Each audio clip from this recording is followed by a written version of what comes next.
Back to a story we've been following out of San Diego, where police are in a standoff with an armed suspect. The situation is unfolding near San Diego International Airport. Shannon Handy of our station KFMB is at the scene. Shannon, what's the latest?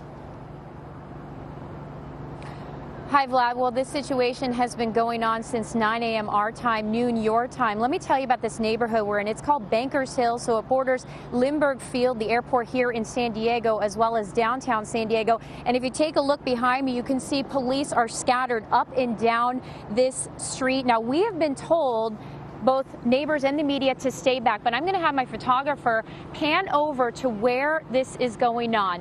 What you're about to see in your screen is a dark tan apartment complex. You can see the orange or red tiles on the top of that complex. Right now, the suspect is holed up on the 6th floor of that complex. So what happened was around 9:15, San Diego police got a call. It was a domestic violence call. They showed up.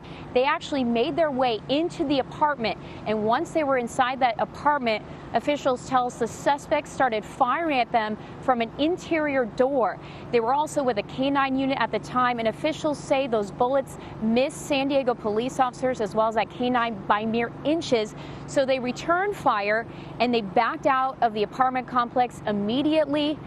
They then called for backup, and that's when all these officers as well as SWAT showed up. We're told that the suspect has a long-range, high-power rifle, and that's why everyone is being told to stay back, because as they put it, if you can see the complex, he can see you.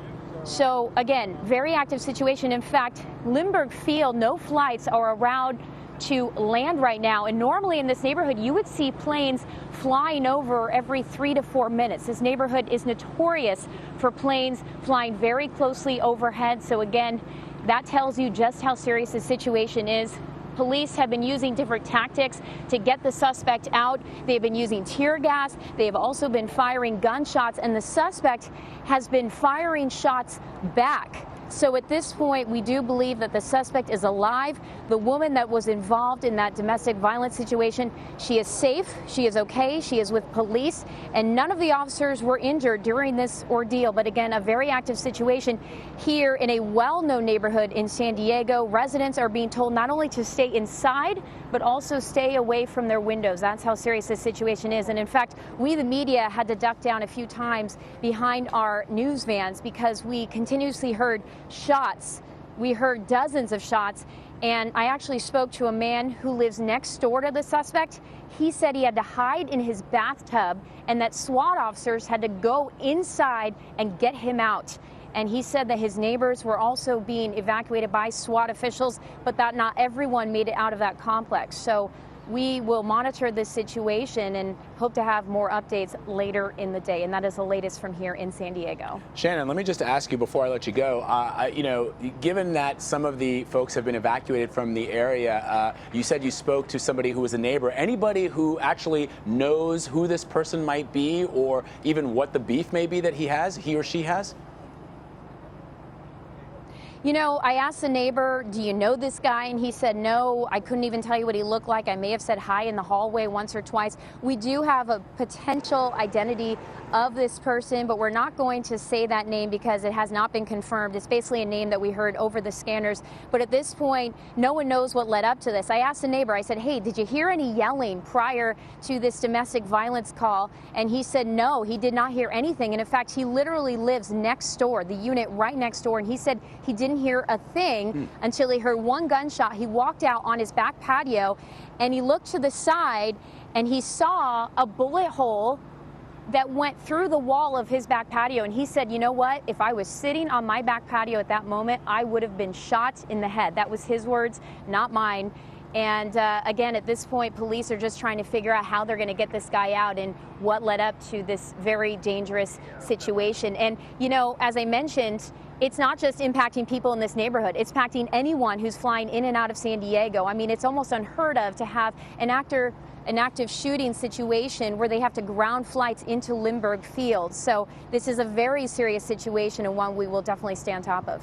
Shannon, it appears that, according to Matt Horace, who's a former ATF agent, that at some point police will or perhaps have tried to get into communication with this shooter. Are you hearing anything about that? Because, you know, just looking at even the images behind you, if somebody has a high-powered rifle, in my mind, I'd expect to see police officers hunkered down, taking cover. They don't appear to be doing that behind you. Yeah, you would think they would, and take a look at them again behind me, because it does appear as though they're just standing around. But when we arrived here a couple hours ago, they were hunkering down. They were leaning down behind their vehicles. They were hiding behind homes. They were telling us to stay back. They were telling us to get down, and it seems like there's now a sense of calm. And I spoke with a lieutenant about 30 minutes ago, and I said, hey, have you guys talked to this guy? And he wouldn't confirm, although we have gotten word that they have talked to him on a cell phone. We also have unconfirmed reports that this guy dropped a handgun and a knife out of the window. But again, that's not confirmed. But you're right, Vlad. I mean, it looks as though the situation is definitely more calm than it was a couple of hours ago, but we're still awaiting some updates. And police do not want to give away too much information, because for all they know, the suspect is watching the news. He's online, looking at social media, so they don't want to give too much away as to what their tactics are. But they have used some tear gas to try and get him out peacefully. They would like him to surrender. When I asked if the suspect has been injured, this was about 30 minutes ago, they said to their knowledge, no, he has not been injured and he's okay. So all indications are he is still alive at this point. But again, this is changing minute by minute. So that was a half hour ago, and things could have changed at this hour. And Shannon, we noticed in your live shot there, we see obviously vehicles from the San Diego Police Department, but we also see some vehicles from the Chula Vista Police Department. How large is the police presence there now? The police presence is very large, because we are 2 blocks from the complex, and we're on a street that's technically closed. They've allowed media to be on this street. So they basically have a 4-block radius around the complex, 2 blocks in each direction blocked off. So you can imagine, with all of that ground to cover, how many officers they need out here. Personally, on this street, we've seen maybe 24 officers. And yeah, Chula Vista has come in as backup. SWAT is here. So they're trying to get all of their men and women who are able to get out here and help with this situation, because they just don't know what this guy is going to do. I mean, if he was going to shoot at officers once they were inside his apartment and miss them by mere inches, they have to take caution. And we did hear that they may have sent a robot into his apartment, but again, these are unconfirmed reports. So a big police presence here, and I have a feeling it's going to continue throughout the day. And Shannon, final question before I let you go. We obviously know that the airport is very, very close to where this is all going down, but are there any schools in the area? There are schools in the area. I'm glad you brought that up. Last we heard, there were 2 schools that were on lockdown. There may be more at this point. Again, a lot of information to uncover, a lot of moving parts, but children at those schools are safe. They're being told just to stay inside their classrooms. They're not asking parents to pick up the kids at this point, because again, they don't want anyone to come to this neighborhood. So right now, we know of 2 schools that are on lockdown, possibly more, as this situation continues to unfold. Shannon Handy with KFMB. Shannon, thank you so much for your reporting, and please be safe. Thank you.